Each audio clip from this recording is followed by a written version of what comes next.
bénéfice, tu cherches à trouver une personne qui ne s'y connaît pas et tu prends le risque même d'accepter de le former pendant le travail. Or, toi, tu es ouvert.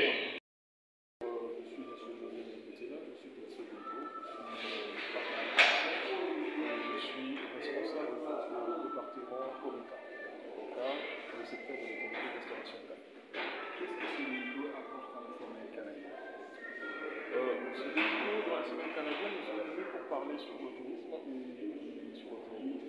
Est-ce un blocage au développement ou l'opportunité? Et là, aujourd'hui, nous avons quand même expliqué quel moment c'est un développement, à quel moment aussi c'est un blocage. Et comme nous le savons tous, le tourisme et l'hôtellerie fait partie des piliers de l'économie.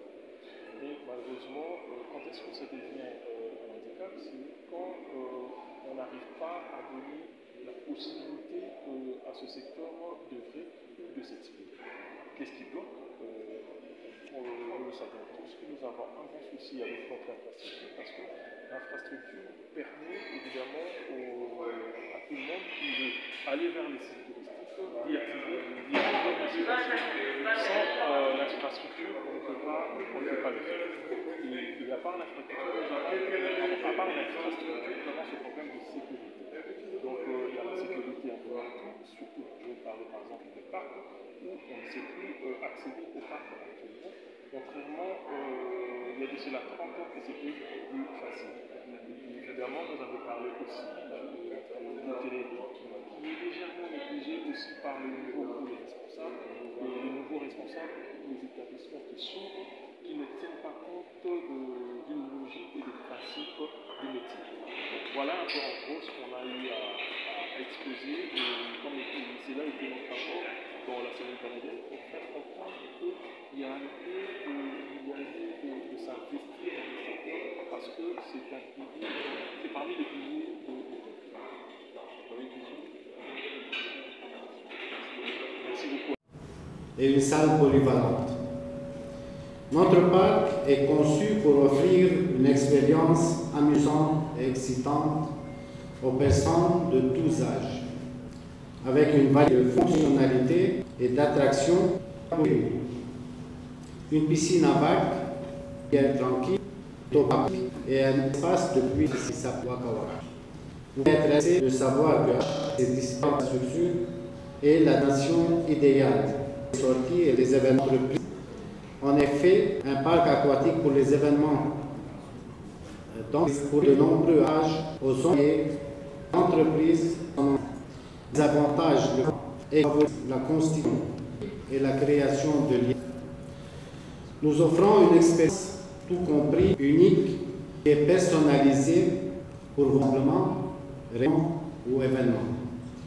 Piscine délicieuse, élaborée, perfection. Des chambres de thé supérieures équipées, ainsi que bien sûr, et bien sûr des activités visibles conçues pour créer un souvenir durable, travailler, socialiser ou jouir. Dans chacun de nos hôtels, Aquaim ou Stella Hotel, vous avez luxe, confort et passion pour donner vie à votre vision idéale. Notre complexe propose aux salles polyvalentes d'une capacité d'accueil de plus de 1100 personnes, dotées d'un éclairage naturel, d'un port content, équipement et support technique les plus récents. Je voudrais conclure en disant que nous, Aquascape, sommes ouverts à toute forme de valeur fructueuse. Profitons des signes grandissants pour faire les choses. N'hésitez pas à nous contacter. Le slogan Splash, la joie possible. Vraiment, la joie commence à Splash. C'est pour vous. Merci.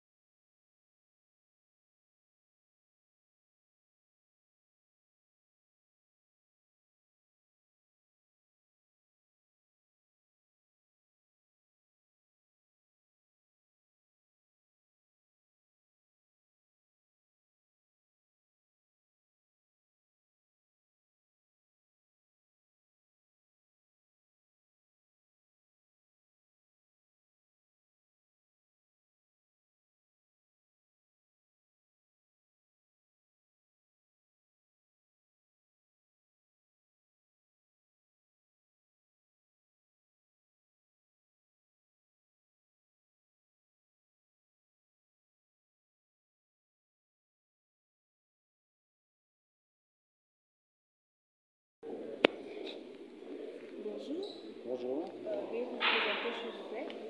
Moi, je m'appelle Eli Habib. Je suis un directeur à Aquasplash.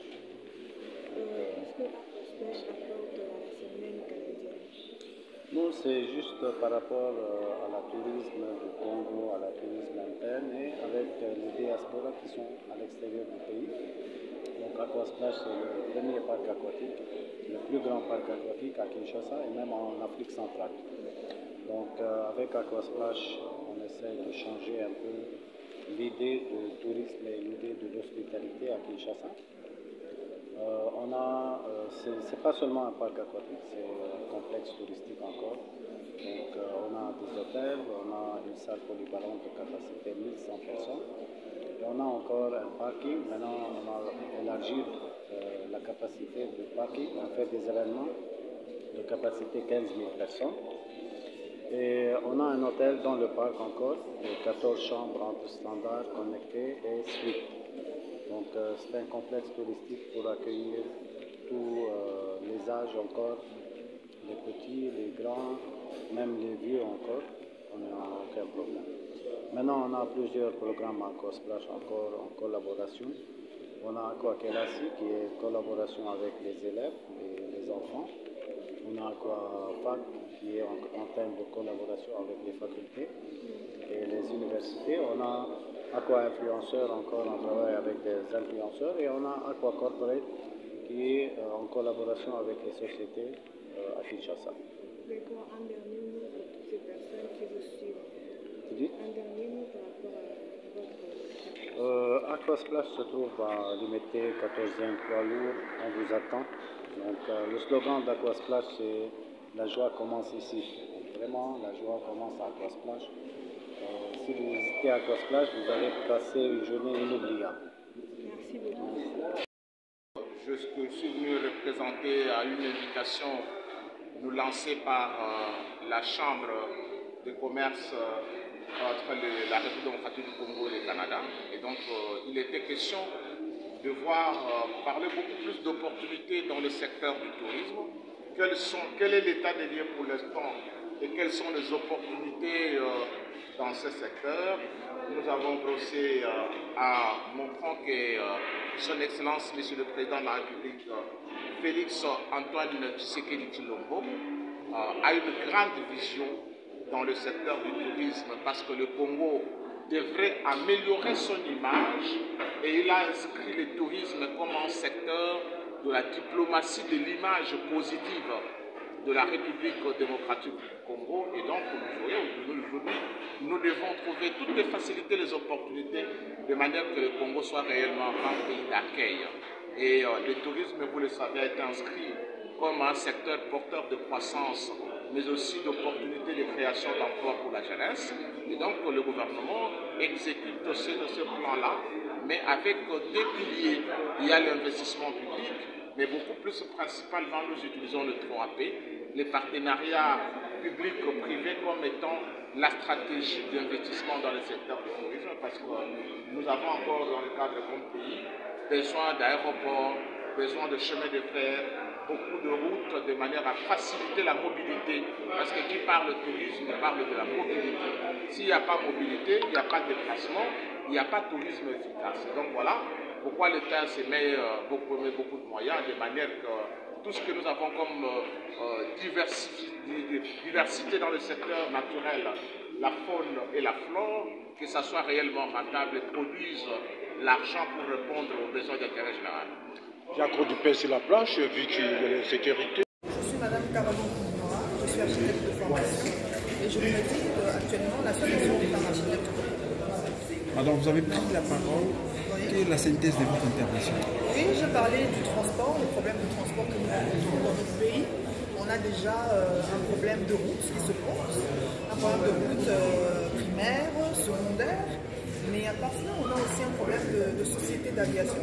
Okay, on a du mal à nous déplacer à travers déjà la République, et même que nos sociétés ici, le local, n'arrivent pas non plus à voyager jusqu'à l'extérieur du pays ou même en Afrique. Du coup, ça pose problème. Et j'ai également relevé le problème d'éducation de masse par rapport aux chauffeurs, aux conducteurs. Donc on a un certain esprit qui est non patriotique, parce que j'ai vraiment noté le j'ai dit que quand on est patriote, on doit avoir des valeurs, on doit respecter l'ordre établi, on doit respecter le code de la route, on a un certain nombre de choses qu'il faut intérioriser pour que justement on puisse se faire appeler patriote. Donc j'ai vraiment martelé dessus, et ce sont les raisons, toutes ces raisons font qu'aujourd'hui nous rencontrons aussi des embouteillages sur toute l'étendue de la République, surtout dans la province de Kinshasa. On a vraiment des embouteillages, et j'ai également élevé le fait que nous devrons arriver à désengorger la ville.